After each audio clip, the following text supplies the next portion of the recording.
Yeah.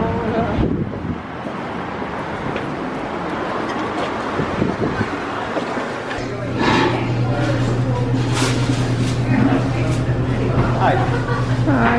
Can I have a whole wheat everything bagel? Okay. With veggie cream cheese? Toasted? Yes. Extra toasty. Okay. Thank you. And I'm gonna give you the credit card receipt both. Hi, honey. Hi. I would like a large coffee. Milk sugar? Do you have almond milk? Yep. I have almond milk and Splenda. How many can I have? 2. Thank you, honey. Do you need a small bag, honey? Yes.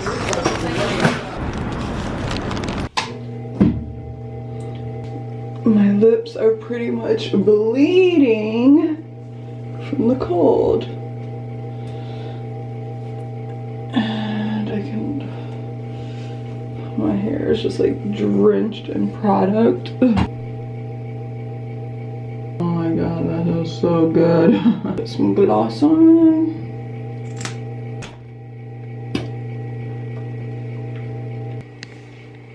This is exactly why I did not do a vlogmas. You see how it jumped? And you guys know I hate vlogging inside my workplace, but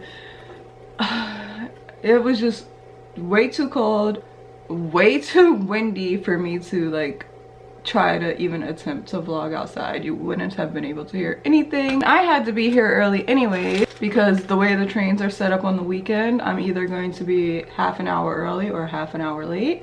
So obviously, me being the adult that I am, I'm always half an hour early, which gives me a little time to have my brekkie coffee. Everything bagel with veggie cream cheese. That's before I open the store and start getting the day ready. I am doing a double today. It's a favor.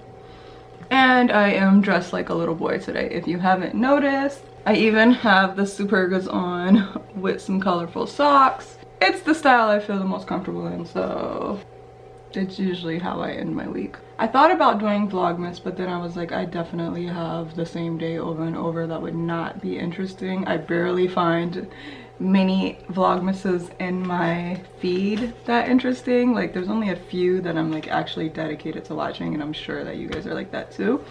But I was watching a really inspiring documentary. I'm not going to say the name of it because I want to like make a like current inspirations or like almost like a favorites video, but like things that inspire me. But it made me realize that I have like that my new goal in life is to rid myself of any inhibitions. And this is beyond like a career goal. This is beyond like anything that I want to accomplish in life, any monetary goals, any like relationship goals. This is what I think my whole purpose on this planet is self-actualization.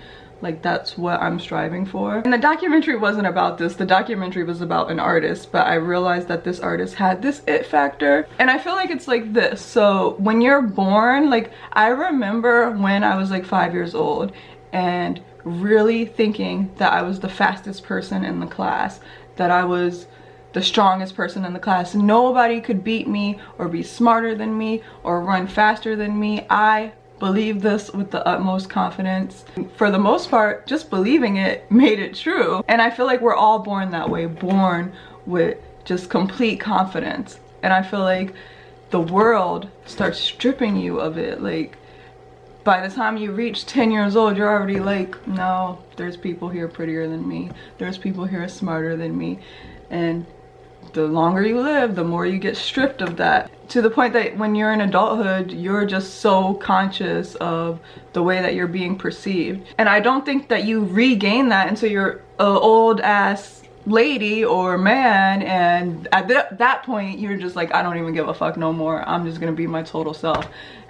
And that's why old people often come off as dickish, because they're just like, they've reached that point like, whatever, like I'm myself again. And I think there's only a really selected few who get to keep that throughout their whole life, and you can spot it right away. I think that we're all like drawn to those type of people because there's something so captivating about someone who is just truly themselves, no matter what that is. But I don't want to wait till I'm old. And there was a TED talk that I was watching, and there was a quote that I took from it that like kind of applies to what's so inspiring when you're drawn to those type of people. It's not like, oh, I want to be more like that person, but I do want to be as good at being me as they are at being them.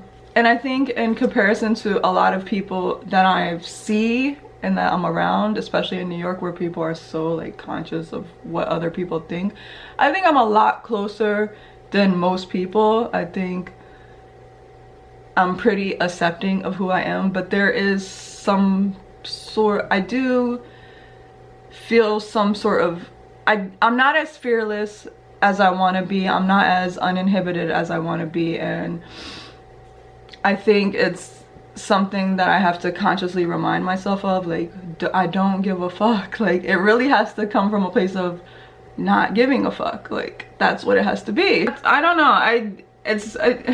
I don't have the solution. Like, I don't like know how I'm gonna accomplish this goal. I think it's just a matter of constant affirmations. Like, I think that's how I'm going to accomplish this goal.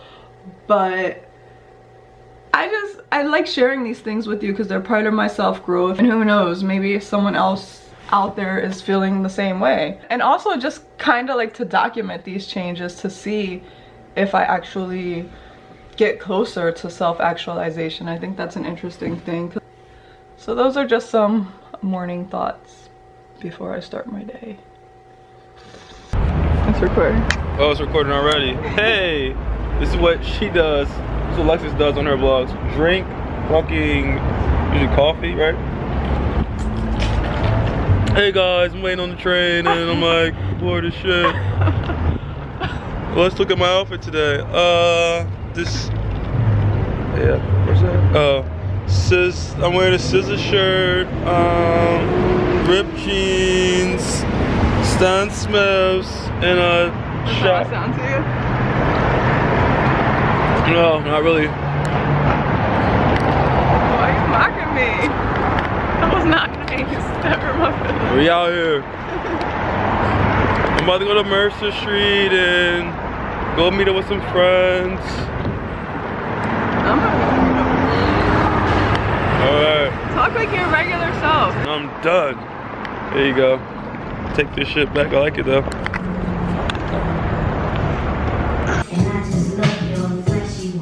Why are you being a hipster?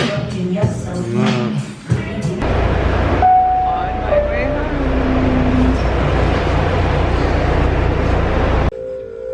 Y'all, my kitchen is straight ratchet right now, but that's because that's supposed to be Max's job. And he is filming me, so excuse the mess. Honestly, my whole house is ratchet, so I really can't even blame that. Another Amy's TV dinner is what's about to happen before I knock it out because I've been working way too much.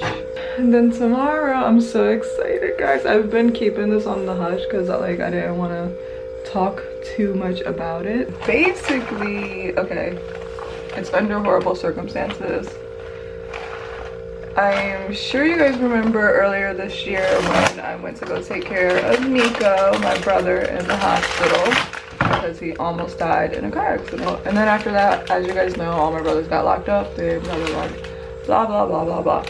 Anyways, the jail did a really poor job of taking care of my brother Nico, and he ended up having 2 strokes and getting half of his body is paralyzed. That part was really horrible for me to go through. Like, if you've noticed a sadness in me, that's probably what it really was. But they've allowed him to like kind of be out on a sort of house arrest, and so that he can go into a hospital, get the proper care, because he also ended up getting a blood clot, and then they found a brain aneurysm in his head. So